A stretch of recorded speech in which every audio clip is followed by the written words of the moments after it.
Hi everyone, this is Kathy Tepazino, and I chose to research the intervention foundations. And I have a special guest. My sister is on the line, and she's actually why I chose to research foundations. She is a special education teacher. She taught in the resource room and in a pull-out setting in Somerville at a K to 3 elementary school, I think, or K to 4.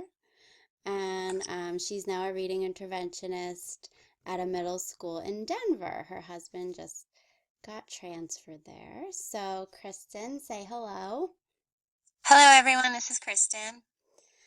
And so she's going to be offering some of her expertise because she used this program and was known as the Foundations Guru at her school.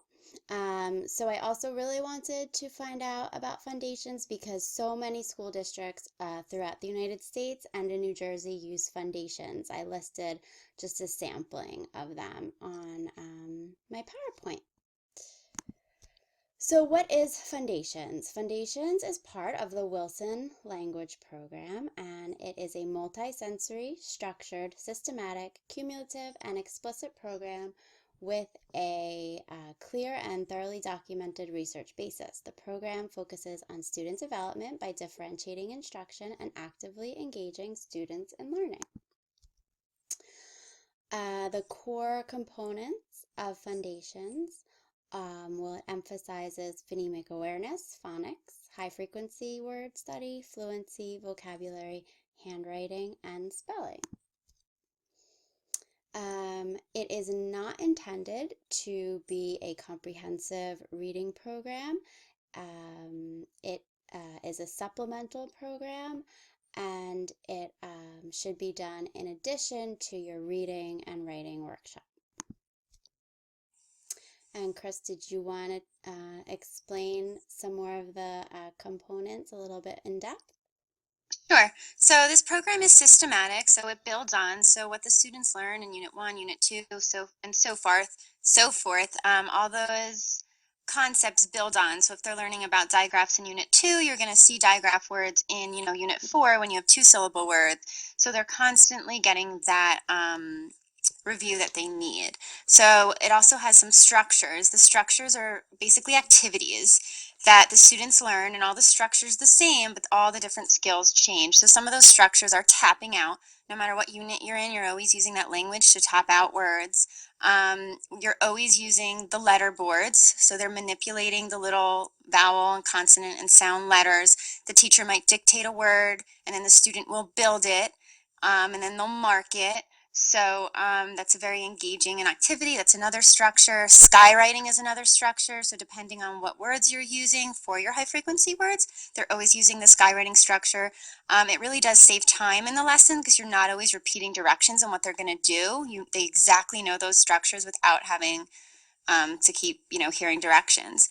When you tap out like vowels and digraphs and glued sounds and all those types of things, there's different structures with that, whether you use 2 fingers or 3 fingers. The word of the day structure is really powerful too. So I had some EL students and students with, weak vocabulary. So they have word of the days that match the unit. So for example, in Unit 2, you're learning all your digraph sounds, and SH is an example of one. So an example word of the day might be the word shred. So the teacher would present that, and then we'd talk about what that word means. They'd do turn-in talks, they'd come up with a definition, do it in sentences, and then they'd have a vocabulary notebook where they write the word, the definition, and a sentence along with their high-frequency words. And I used that during my writer's workshop for them to use those words to spell properly. Story time is another structure. Depending on the unit, you'd have a different story, and I'll get into that in a minute when we get to that sample. So Okay. those are just some of the activities and components. So here is the example of the story time component. Do you Yes, want? so this is from Unit 2. So in this text, it's a controlled text, so it only has words the students had learned. So as you look over it, you see the word pack. That's a CVCC word with a digraph CK. You see the word lunch that has the digraph CH. You see the word skip, it has the blend SK. So they've learned all these skills. So they should be able to read this without any trouble. And if they do, they have the skills to figure out what the words mean. The only words they have not learned are those dark print words like day, water, and so on. So basically the teacher would practice fluency with the scooping. The students would echo read, choral read, and then you would build that comprehension by asking questions. They'd create questions. And so you kind of have taking everything and just putting it all together that they've learned at the end of the unit. Okay. So you would do like a comprehension component with this as well? Yes, and like for some of the stories they have, there's like a section for this is an example without the picture, but it would break it down into pictures, into pages. So Mm-hmm. the student, that first paragraph might be on one page and then there's a blank, so they'd have to draw a picture to go with it. And then the second Okay. paragraph and they draw a picture to go with it. And then they do turn in talks and they talk about it. And Mm-hmm. you would ask questions and all stuff like that. So this was the comprehension part of it. And as you could see, it does need to be paired with guided reading, but they do, it does have one component. Okay. So next is who is Foundations for? At the Tier 1 level, it's for all K-3 students. They receive 30 minutes a day of whole class, research-based, high-quality instruction. 80% of the class needs to score 80% or more on the end of unit assessment before they can move on to the next unit. Progress monitoring is built in to identify students who might need more support. If they do, they would receive Tier 2 instruction, which is targeted intervention for students who are struggling or who are in the lowest 30 percentile.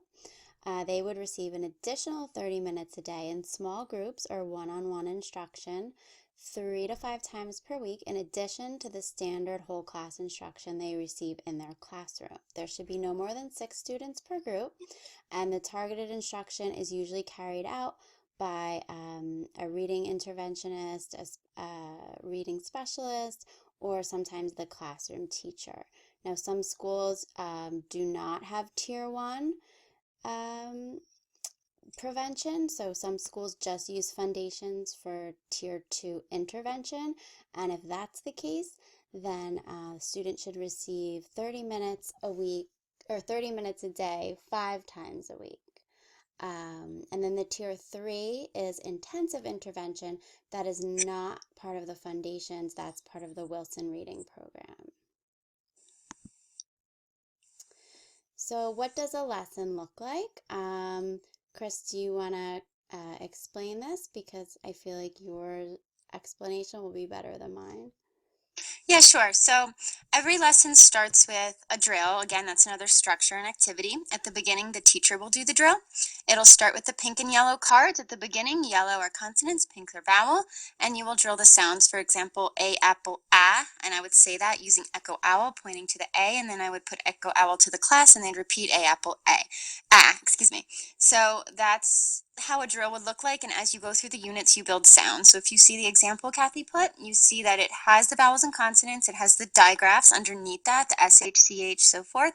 Then it has an F, L, and S, because those are bonus letter words, and then it has all, am, and an, which are glued sounds. So it looks like they have just gotten to unit 2 Wait, in hold this on. picture. So as you move on with that Chris, drill, the students can whoa, take charge with that Chrissy. structure, and they can pick the sounds, and they can be the leader of the drill.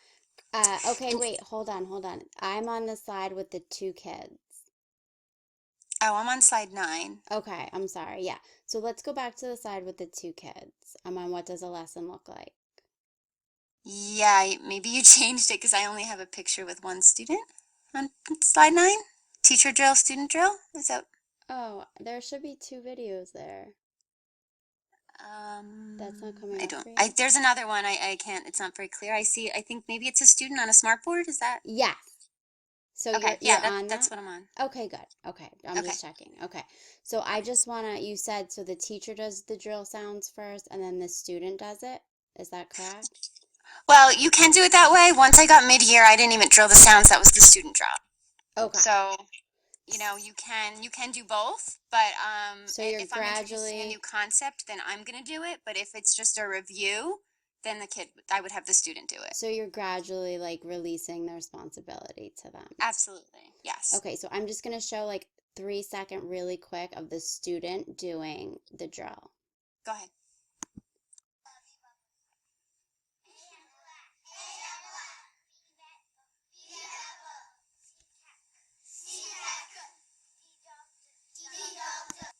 Okay, so I just showed a quick segment of the student going like A, apple, ab, B, bat, b. Yep.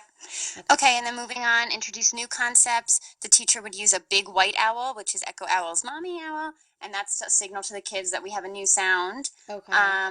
Then I had talked earlier about all the different parts. So you might have a word of the day. It's not the same exact structure every day. Every day would use some of those activities. So it might be a word of the day activity. It might be using the magnet board, creating words. I might say the word, shred. Let's tap it out. Shred, and then they build it. Okay.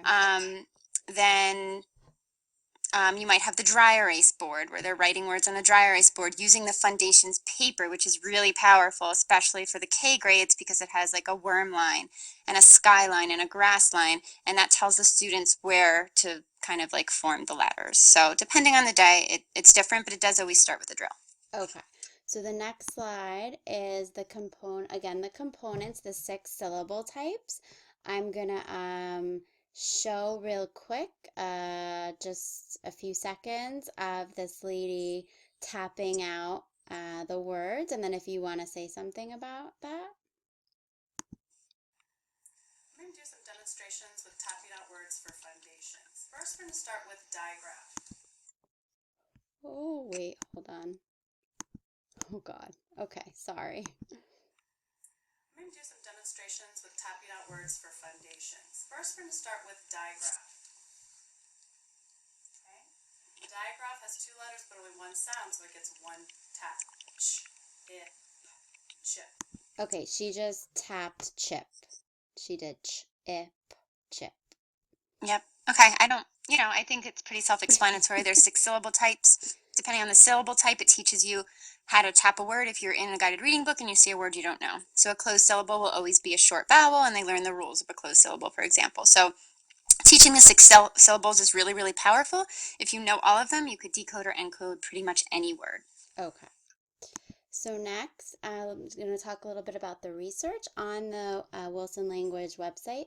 It states that the consensus across the studies that they have published on their website shows that when implemented properly, students using Fundations achieve greater gains in their literacy skills compared to students using programs previously implemented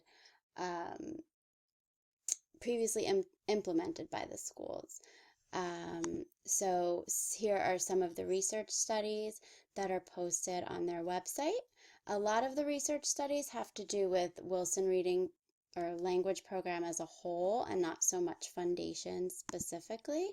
They also posted this research done by the What Works Clearinghouse, or a review done by the What Works Clearinghouse. They concluded that the Wilson reading system showed significant effects in the area of alphabetics, but that was the only component that was looked at. Comprehension and vocabulary components were eliminated by the researcher. So this is posted on their website. Outside research, though, shows that there is no consensus on the effectiveness or ineffectiveness of Fundations. So further research does have to be done, especially research done outside of the Wilson program. So, reflecting on this, I think that it uses research-based principles, direct instruction, systematic, repetition. It covers the 5 components of reading instruction, but there does need to be more research on its effectiveness that's not connected back to Wilson. And Chris, did you just want to add a final piece to that? Yeah, how much time do we have? We have a minute. Okay, so I love this program because it's systematic. It builds on. So, if you use a program where students are not using the same language